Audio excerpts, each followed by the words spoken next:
మామ first night రోజు వాళ్ళ పెళ్ళాం నువ్వు గనుక నన్ను ముట్టుకుంటే 35 ముక్కలుగా నిన్ను నరికేస్తా అని అతనికి వార్నింగ్ ఇచ్చిందంట. నేను వేరే వాళ్ళని ప్రేమించాను. నేను అతనికే సొంతం. అతనితోనే వెళ్ళిపోతానని జెప్పేసి వాళ్ళ మేనల్లుడితోనే 3 రోజుల తర్వాత వెళ్ళిపోయిందంట. సో, మనోడికి 3 రోజులు నిద్ర కూడా పోలేదు. ఎందుకంటే ఎక్కడ చంపేస్తదని భయం. ఇందులో ఒక పాజిటివ్ సైన్ ఏంటంటే ఈమె కొంచెం మంచిదే మామ. ఎందుకంటే ఇతన్ని చంపేయలేదు కదా! వెళ్ళిపోయింది. ఇప్పుడు చంపేసే రోజులోకి వచ్చేసింది.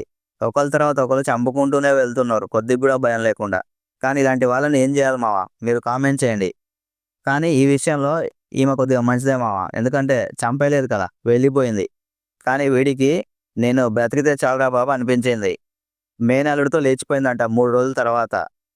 సో, మావ నీకు పెళ్లి చేసుకునే ఉద్దేశం ఉందా? ఒకసారి వీళ్ళని జూడు. నువ్వు పెళ్లి చూపులకు పోతే అమ్మాయికి నీ హాబీస్ ఏంటి? నీ ఫేవరెట్ ఫుడ్ ఏంటి? నీకేమిష్టం? ఇవి గాదు నువ్వు అడగాల్సింది.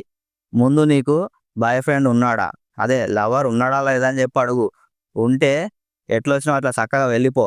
కొంతమంది ఉన్నా జెప్పరు. అది నువ్వే అర్థం జేసుకోవాలి.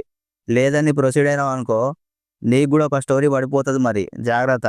ఈ వీడియోని అందరికీ షేర్ జేయండి. మగోళ్ళ ప్రాణం కాపాడండి.